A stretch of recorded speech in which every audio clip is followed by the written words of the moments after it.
let's talk about best practices for communicating with the hard of hearing.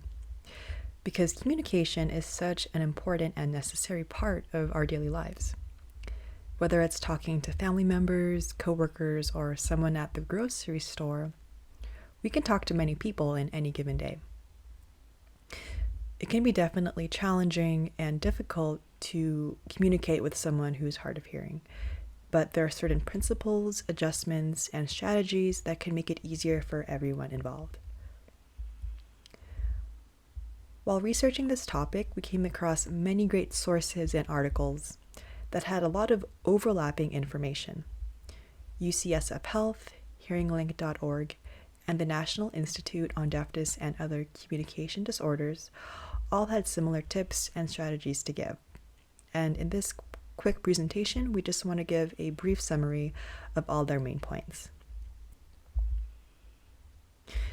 First, we'll talk about the environment and whether or not the environment you're in is accessible for someone who's hard of hearing.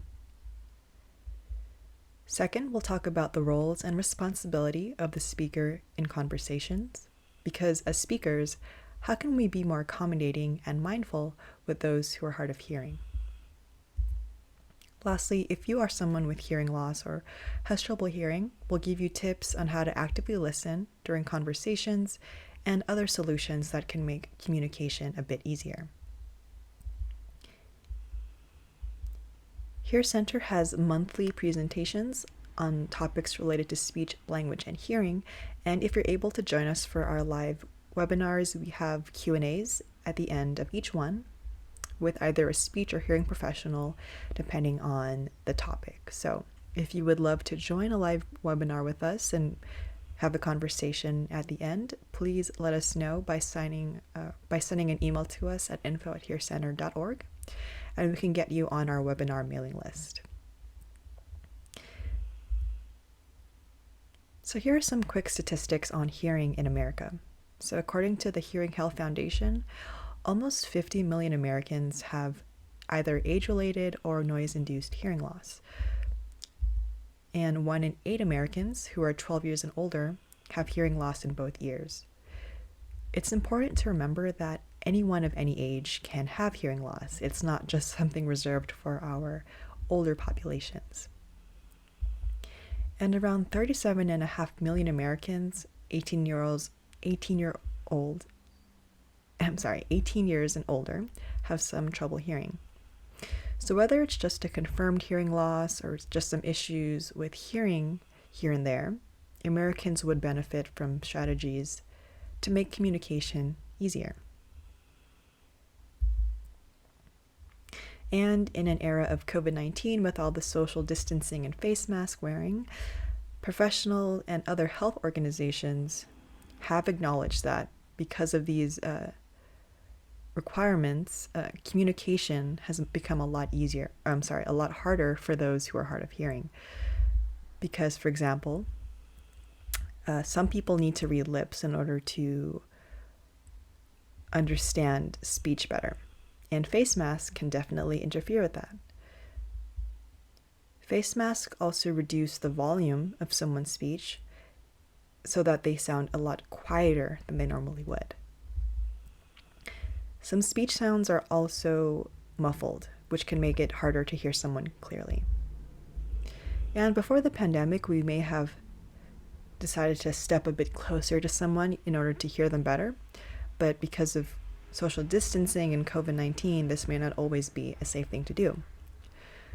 So what is there to do? And we're still in the pandemic, right? So how can we pick certain solutions that can help those who are hard of hearing or those who have hearing loss? Well, we did have a presentation on this exact topic that we did last year, and I will link that video in the description below. So if you would like to know how to master wearing a mask in an era of COVID-19, we recommend you check out that video. In this presentation, we'll just provide a little bit of a summary of the topics and solutions that we covered there. So it won't be complete, but it'll just be a little introduction. So unfortunately, a lot of the environments and places that we step into aren't really created with the hard of hearing or those with hearing loss in mind. In these situations, we have to be critical and observant so that we can figure out, okay, how can I make this environment easier for someone who's hard of hearing? Or if someone has hearing loss, such as yourself, how can I make it easier for myself? So when you're thinking about environments, obviously there are going to be places that are much easier to have a conversation and hear some speech, and there are places that are much harder to hear other people having a conversation. It's also applying to indoor locations as well. For example, if you're in a house, well, how quiet is it in your house? How far away do you sit from others usually if you have hearing loss? Whether you're out and about with your family or you're inside, you want to ask yourself, is the environment ideal for a conversation? Will a person be able to hear you, or will you be able to hear them? Outside, there is a bit more freedom to find quiet spots in noisier locations, and I like to illustrate that through these two photos. So here's a picture on the left of Santa Monica Pier before the pandemic. And if you were to have a conversation on the pier, you would probably have a difficult time. You wouldn't be able to hear the other person really well with all the people walking around and the music and the noise. But if you walk over to the beach where there may not be as many people, well, it might be a better place to have a conversation. And that's what we want to suggest here, is that you want to find quiet spots if you have to be somewhere outside that's a little noisy. Because background noise, which is any noise that's in the background of a conversation, so at the pier this could be other people talking and laughing, music on speakers, or just vendors yelling to potential customers, that can make it a lot harder to hear someone during a conversation. As much as possible, the least amount of background noise is ideal for a conversation experience. If you have to visit somewhere that might be busy or a bit loud and you can't exactly relocate somewhere quieter, see if it's possible to visit that place during their least busiest times. So, in other words, you want to go when it's not crowded.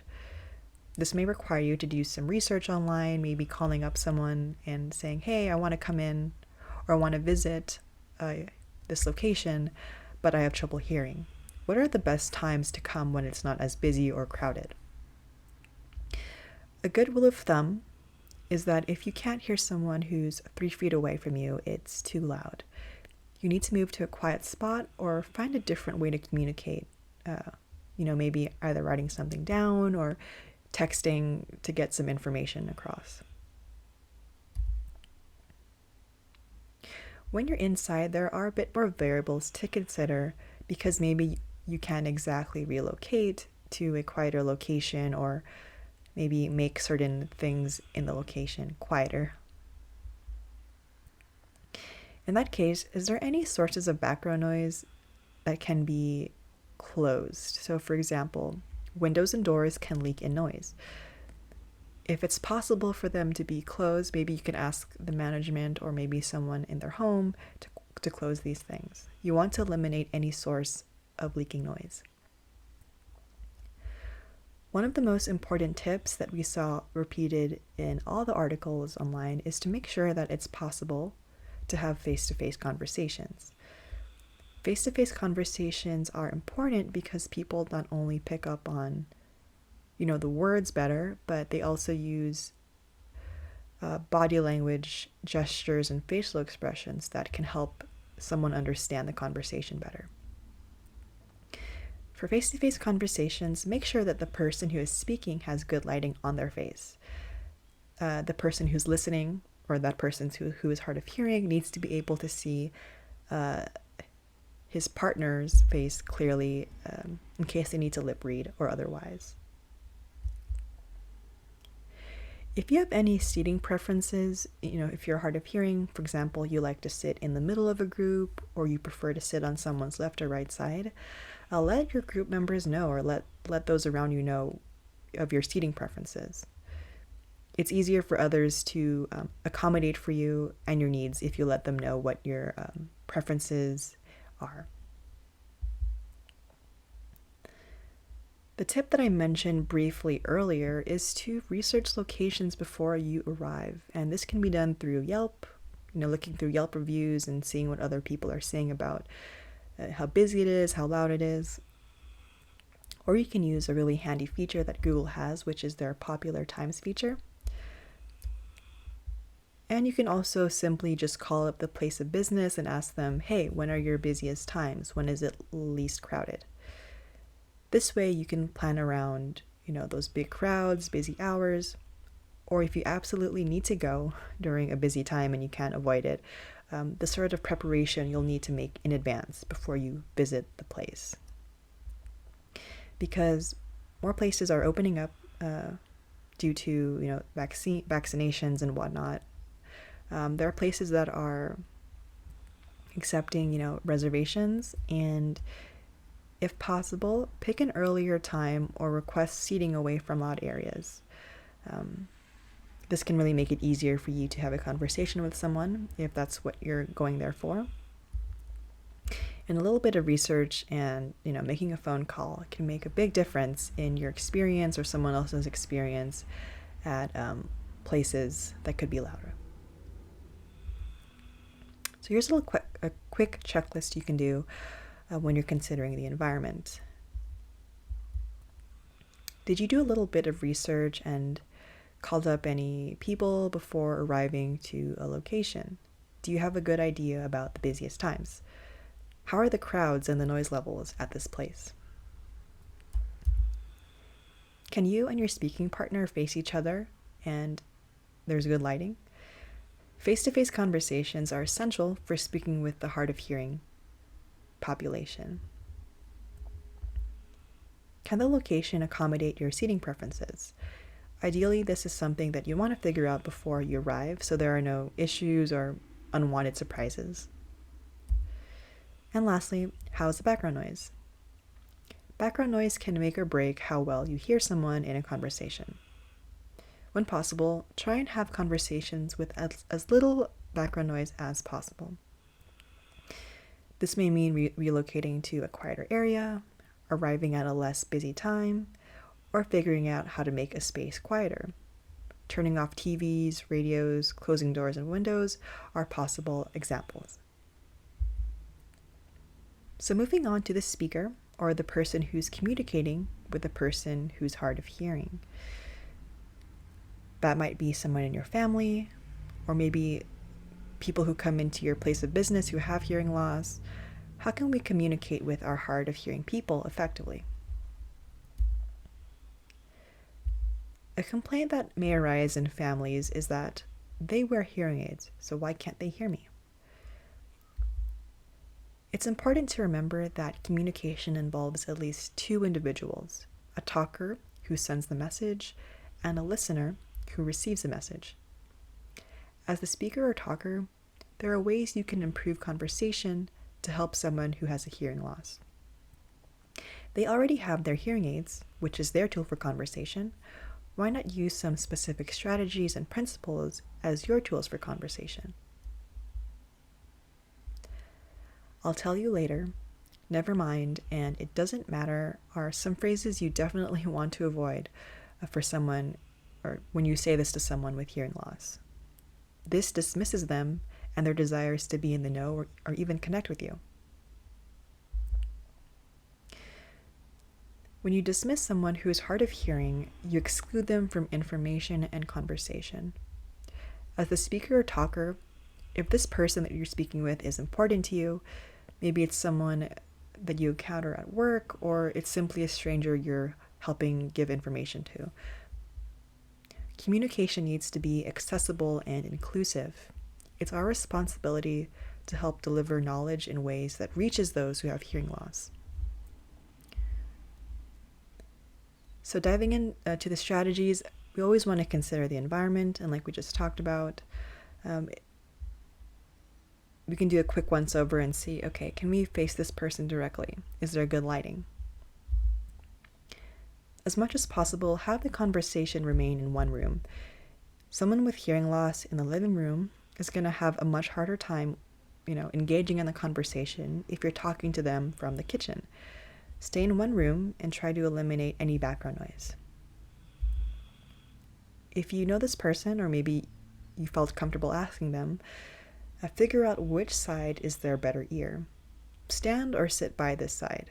They'll be able to pick up on your speech better, especially if there's some noise in the background that just can't be dealt with.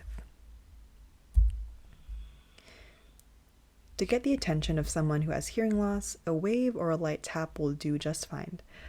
This prepares them to enter the conversation. Shouting or yelling can be really painful for someone, especially if they're wearing hearing aids. Another thing you can do is that if there's someone else in the room, you can have them help you get the attention of the person with a hearing loss. So, for example, your niece can tap on the shoulder of her hard of hearing father, and then she'll point to you as if to say, "Hey, this person wants to talk to you." And then after you get their attention, saying the person's name confirms that you want to talk with them specifically. If you're meeting with someone for the first time, and if they have hearing loss or they have they're hard of hearing, you may need to ask them what their preferred way of communication is. They may be okay with speaking, but maybe they need you to write certain things down. Don't assume that speaking alone will be enough for someone who has hearing loss or has a hearing impairment. Ask them what helps them communicate easier.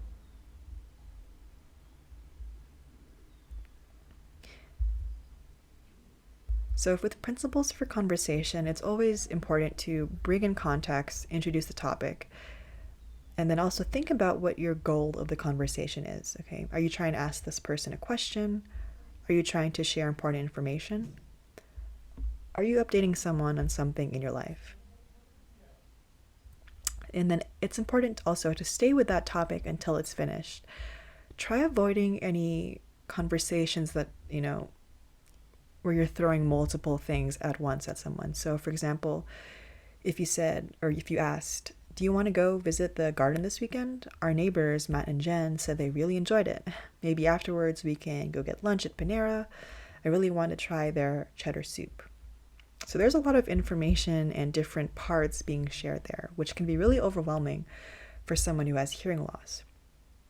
As much as possible, stick with one part of the topic or conversation at a time. Do you want to visit the garden? That could be a good start, and then once that's done, move on to the next part. Slow, natural, and clear speech is ideal. You don't need to over-exaggerate your words or yell, but speaking just a little bit louder than normal is okay. Anything other than natural, clear speech can make it harder for someone to understand you. As you're going through the conversation, pause frequently and allow this person to process before adding on any other new information or moving on to different topics. Sometimes people need to take a second to understand what was just said. And during these pauses, you might notice a confused face on the other person, which could be a good sign that you need to clarify or ask them, "Oh, do you need me to repeat something again?" For any important information that you don't want this person to forget, ask them to repeat it back to you so you know that they understood it. This is a good way to see if they processed what you said, and if necessary, write it down so that they won't forget it. There are some things that can make a conversation a lot harder for those who are hard of hearing.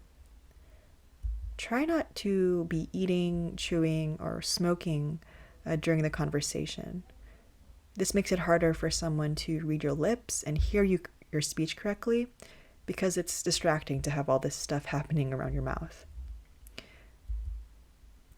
Because eye contact is important when having conversations with others, try to avoid wearing sunglasses. This allows both parties to feel more engaged with the conversation and can help the hard of hearing person read facial expressions and body language better. And if you're someone who talks with your hands a lot, try to lessen that a bit, because excessive gesturing can be a bit distracting. You want the main focus of the conversation to be on the words that's shared, not the dancing hands that you may be using. And because misunderstandings will inevitably happen, it's important to not to give up, or don't give up, and try different things. Change your strategy. Maybe instead of repeating the same word or phrase over and over, maybe you need to rephrase it, use different words. For example, I'm going to the grocery store might make more sense or might register better than saying I'm going to Ralph's. Maybe you need to write something down or type it on a phone. The important thing is to get creative with your strategies and problem solving, and don't give up. For our speakers, can your hearing partner see and hear you well? Are you in the same room during the conversation? Has the background noise been lowered or limited? And can you sit face to face with no visual distractions? Are you keeping your speech slow and clear and natural? Remember, you don't need to speak louder than normal or exaggerate your words. This can make it harder to understand speech. Are you pacing the conversation and taking pauses here and there so that the listener can process what you're saying? This is a good opportunity to check in and see if there's any confusion that arises during the conversation. For all important information, such as dates, directions, and times, have you asked the person to repeat back the information? If they can't seem to repeat it accurately, please consider writing it down for them so they won't forget. Now, on to the listener. So this may be someone who's hard of hearing, maybe it's yourself who's hard of hearing, or maybe you know someone who is hard of hearing. These tips would benefit all parties. Active listening is a good technique that we can use to get the most out of conversations. So active listening is fully concentrating on what is being said. This might look like continuous eye contact, looking engaged, and maybe asking clarifying questions. Active listening is the difference between truly listening to someone versus hearing someone. When you're listening, you're listening with the intent of trying to understand what's being said. Hearing is more passive because you don't necessarily need to focus or listen with intention to hear someone talking. The Center for Creative Leadership has described 6 key active listening skills, but since this is a presentation for those who are hard of hearing, we're going to focus on the first skill here, which is paying attention. So as a hard of hearing listener, here are some strategies that you can use. It can be frustrating to try and decode and decrypt every word that's being said and exchanged. Rather than trying to identify every single word that's being said, try to focus on the big ideas, the main points of the conversation. So what is the main message here? What is this person trying to tell me? Back to that earlier example I gave about, someone wanting to visit the garden, and then she ended up talking about her neighbors and then Panera for lunch. The main idea is that the person wanted to spend time with you, and the first thing they want to take you to is a garden. So all those extra details are extraneous and unnecessary, so just focus on the big ideas, and that can help you understand the conversation better. And of course, also telling them to slow down and just start with one thing first can also be a big help. If someone asks you, did you get that? Or does that make sense? And you really didn't understand it, don't feel like you have to nod. In the same vein, it's okay to ask for clarification, repetition, or rephrasing. You don't need to feel ashamed for asking for a different way for something to be said. Because the person you're speaking with, maybe they've gone out of their way to learn strategies on how to be a better speaker for someone who's hard of hearing. If you don't let them know when you don't understand, they won't know how to readjust or communicate something differently to help you. And if over time you discover your preferences for conversation, such as, oh, I like it when you talk slower, or when you sit by my right side, or I like it when we talk in the morning before the family comes down for breakfast. Let your loved ones know about these preferences, because oftentimes many people are embarrassed to speak to those who are hearing aids or who are hard of hearing. They don't know how to talk to them. When you let others know of your preferences, they will feel more confident speaking with you. You're also more likely to have successful conversations. So we mentioned earlier that, we did do a presentation on how to master mask during COVID-19. During this era of COVID-19, masks have made it harder to hear others better. Here are some of those recommendations that we mentioned briefly. Trying masks with clear windows. So this would be for the speaker. They wear a mask with a clear plastic window so that you could read their lips better.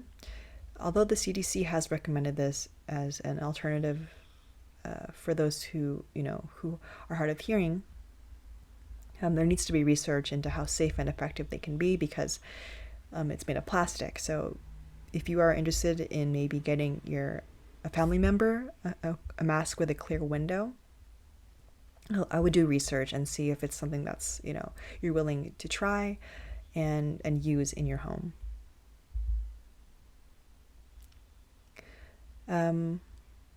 When in doubt, write it out. So while you don't need to keep flashcards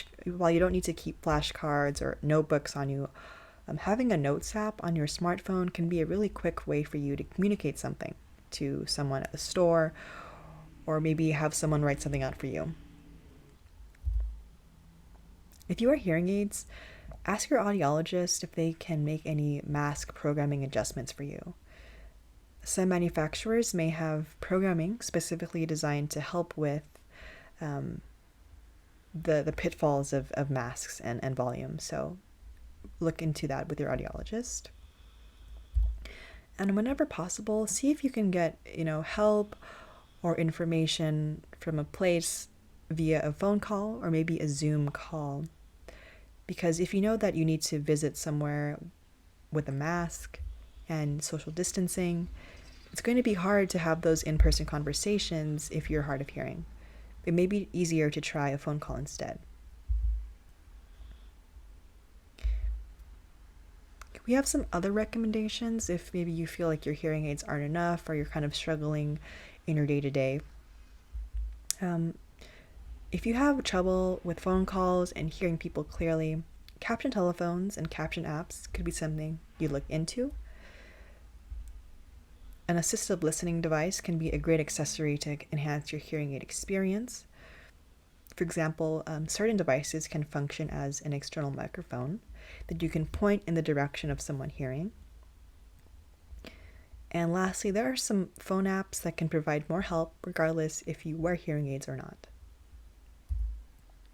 So just to briefly mention, caption telephones are telephones that display text of phone calls in real time. It uses voice recognition technology and sometimes trained communication assistants who provide the translation and the captioning in real time. As you can see here on the right, you have an example of what a phone might look like.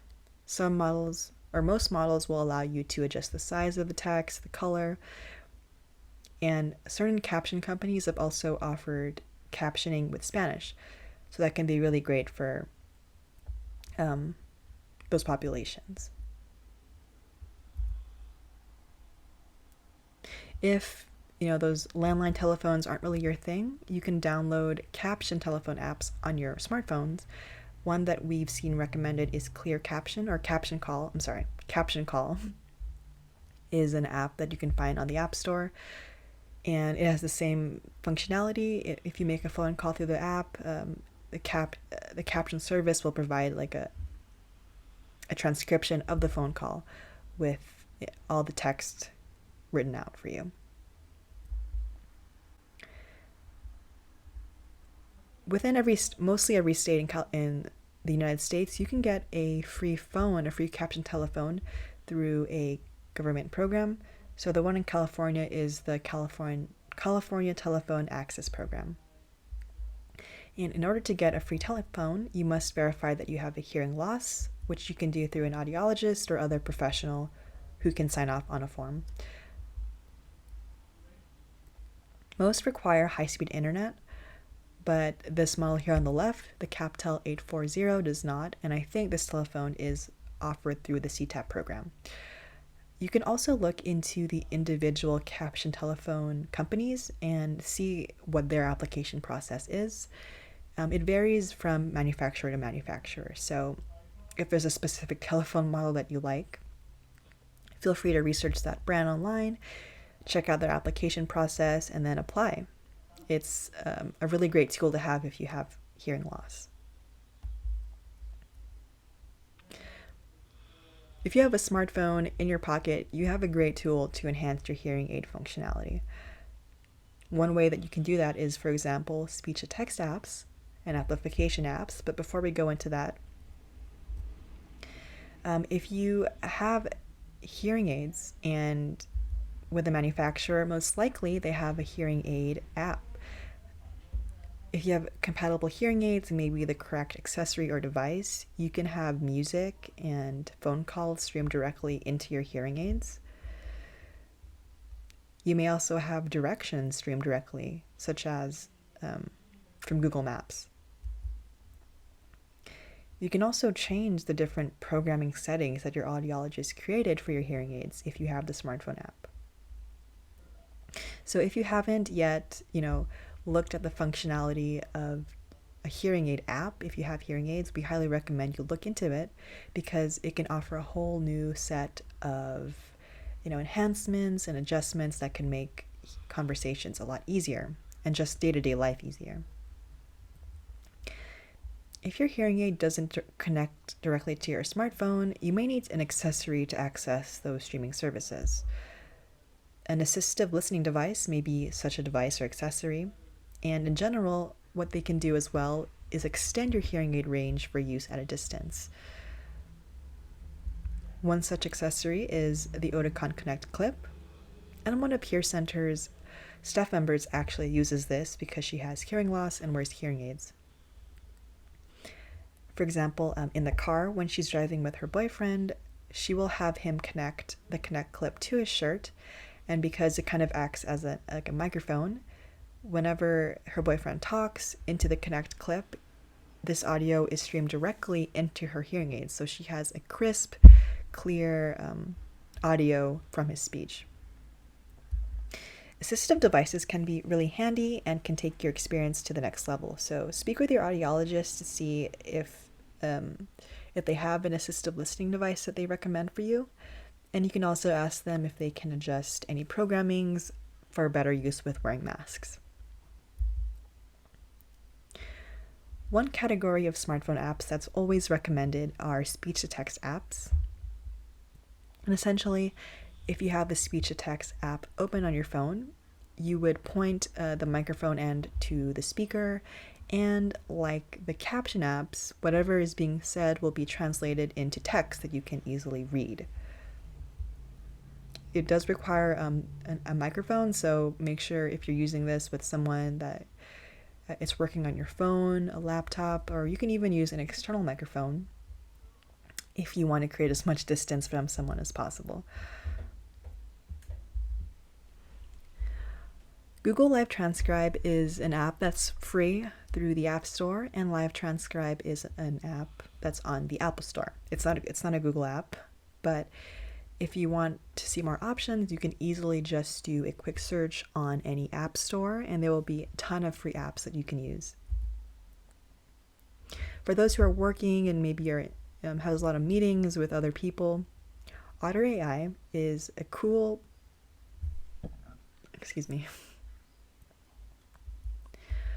Audiotory is a very cool application that can transcribe any meeting into text form. So if you have this app open during any meeting, it transforms everything that's being said into text and notes that you can easily view later. Ava is an app recommended by our audiology externs.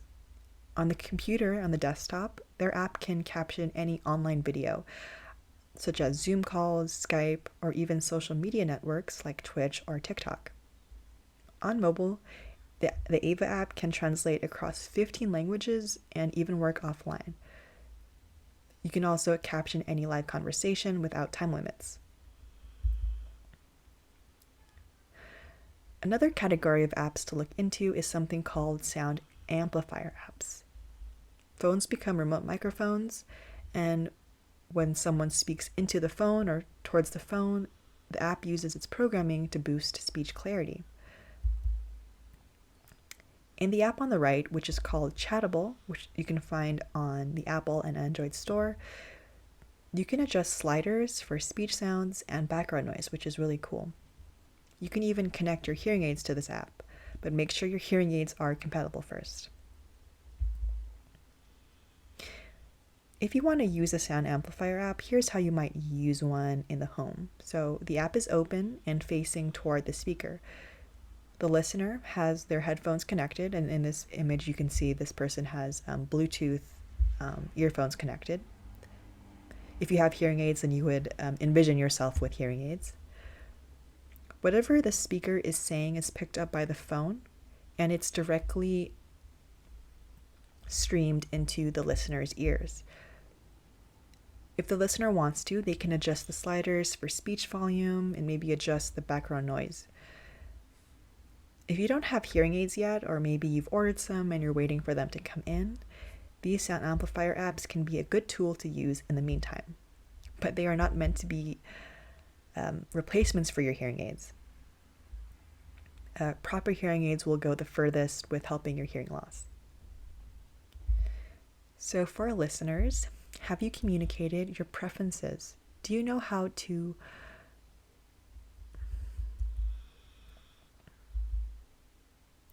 For our listeners, have you communicated your preferences? Do you know how you like the environment to be set up for conversation, or where you want the speaker to be standing? Do you avoid trying to decode every word that's being said and instead focus on the big ideas? What are the main ideas that this person is trying to tell you? Do you let the speaker know when you don't understand something or if you need something to be rephrased? It's perfectly fine to ask for clarification or if you need something repeated. Have you looked into other tools and accessories that can help with conversation? Your phone can be a great tool, not only for apps like speech-to-text, a hearing aid application, or a captioning app, but in a pinch, a notepad. Your phone can act as a notepad where someone can type something on if you can't hear them. If you're not a fan of smartphones, caption telephones can be looked into, and the great thing is that in California, it's possible to get one for free. If you have any questions about anything we talked about in this presentation, anything about hearing loss, hearing aids, or even speech, feel free to send us an email at info@carecenter.org or give us a call at our Pasadena clinic at this number below. Thank you for watching, and we hope you enjoyed this quick presentation.